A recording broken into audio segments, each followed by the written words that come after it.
บสวัสดีพี่น้องปองปายสุมองสุเกมื้อนี้ผู้ค่าเสียงอึ่งเผาปากไฟมาคือเก่าเหมือนเดิมเพิ่มเติมคือความม่วนซื่น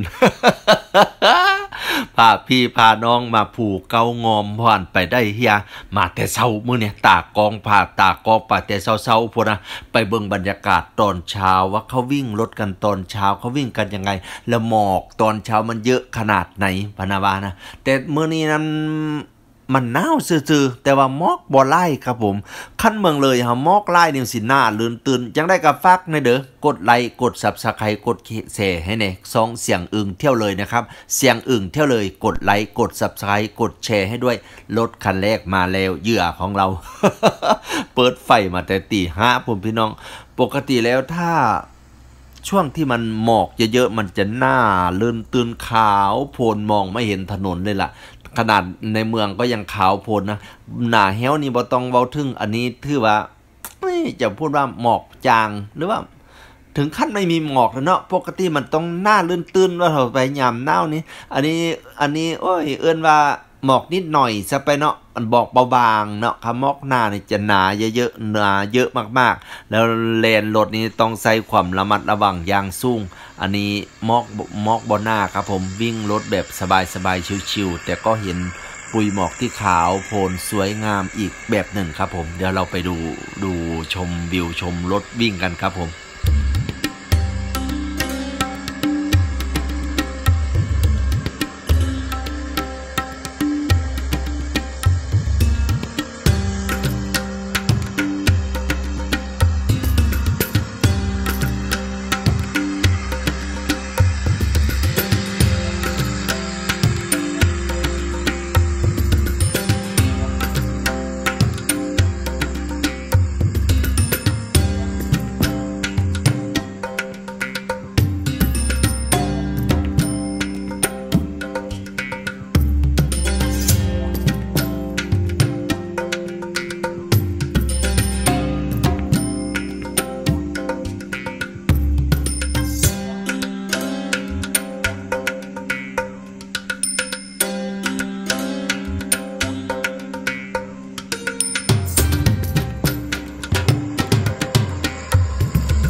มื้อนี้ผิดหวังแหน่จักหน่อยเนาะหมอกบ่ลายหมอกบ่หน้าปานใดคันหมอกหน้านี่โอ้จะได้บรรยากาศที่สวยงามพระราม8อันนี้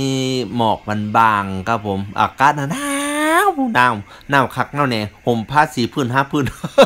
แต่มันหนาวลมเนาะมันเป็นลมพัดวอยๆเย็นจ้อยๆลมวอยๆพัดวีๆก็เห็นหมอกพอเบาบางแต่ก็ถือว่าสวยอยู่นะครับผมเป็นปุ๋ยที่ขาวโพลนนะครับอันนี้กะข้าวมอกกะบ่หน้าปันได้ครับผมรถก็พอวิ่งไปมาได้เห็นกันอยู่นะครับมองเนมเห็นกันอยู่แต่ต้องใช้ความระมัดระวังสูงเพราะว่าทางมันโค้งนะครับที่ภูเก้างอมในเขตตำบลนาบาลาอำเภอนาแห้วจังหวัดเลยฮะแนวเป็นเส้นทางระหว่างด้านซ้ายไปนาแห้วครับผมแล้วก็สิทะลุไปฮอดสัตการไปฮอดอำเภอบ้านโคกจังหวัดอุตรดิตถ์พอไปฮอดผู้ช่วยดาวพอนี่ครับผม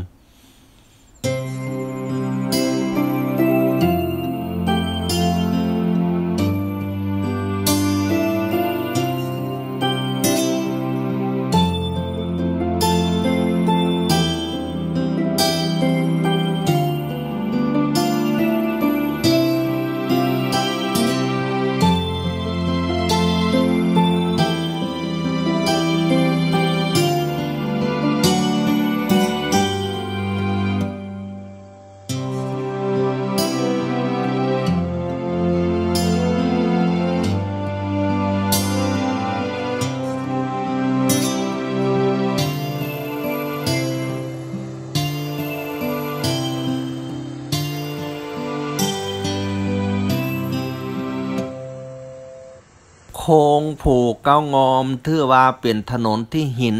สุดๆของจังหวัดเลยนะครับผมมีเก้าโค้งเก้างอมเก้าผูกเก้าผ้ามันสั่นนะครับมองข้างๆก็สิเป็นโตนคอมเมนพาร์ทก็คือโตนผูโตนเหี้ยวลงไปเลยนะครับผมต้องใช้ความระมัดระวังในการขับขี่คอยไปคอยมาแต่ว่าคันผู้ได้ไปถึงด้านซ้ายนี่ปานไปถึงเมืองสวรรค์วิวเพิ่นงามธรรมชาติเพิ่นสวยงามไม่ว่าจะเป็นภูสวนทรายภูหัวห้อมไปเบิงน้ำตกตัดเฮืองแล้วก็ไปเบิงวัฒนธรรมอันเก่าแก่นะครับผมมีวัดอันเก่าแก่วัดโพไสนาผึ้งวัดโพไสตำบลมีตำบลนาผึ้งกับตำบลอีกอย่างก็อีกอันนึงนะตำบลแซงผาตำบลแซงผาโอ้ค่อยลืม เป็นวัดที่เก่าแก่นะครับผมคือเป็นวัดที่สร้างตั้งแต่สมัยที่จังหวัดเลยขึ้นกับหลวงพระบางลานช้างครับผมวิวสวยงามนะครับหน้าแห้ว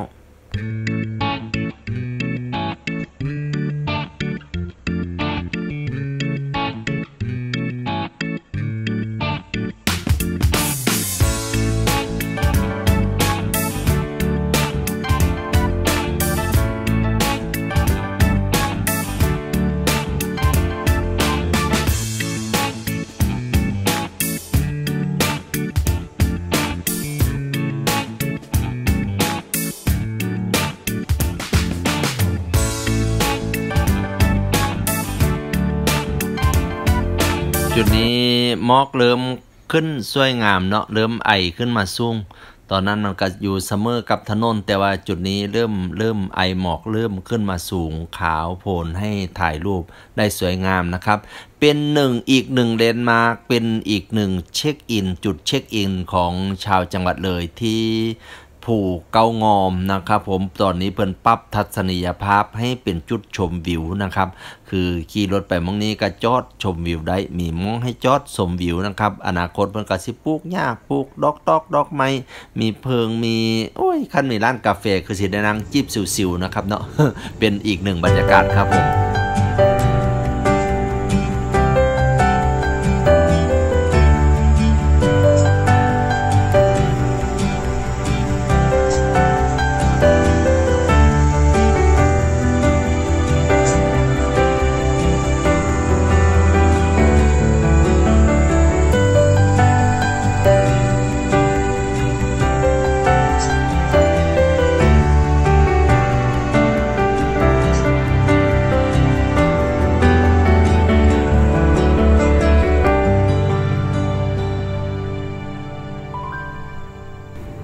โอ้ยเสี่ยว เบิ่งรถครับรถเพิ่นขับรถไปก็เสี่ยวครับผมย่านเพิ่นต่ำดักกัน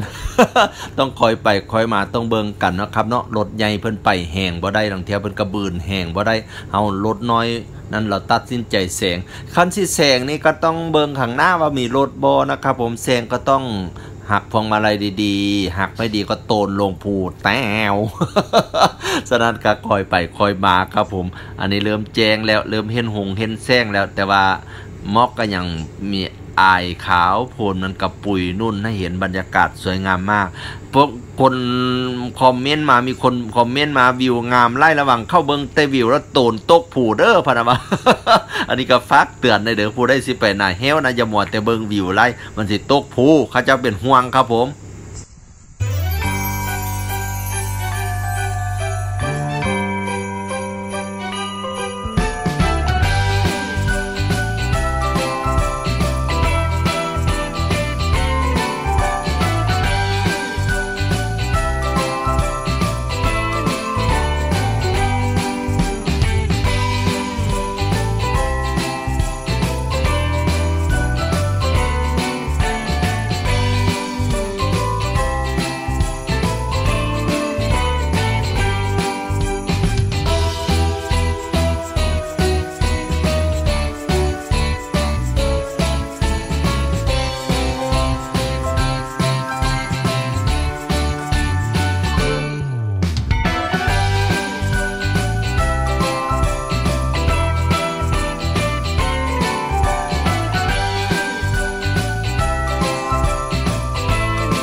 พามาเบิงมอกอยู่ผูกเกางอมตำบลนามาลาอำเภอนาแห้วจังหวัดเลยฮันแ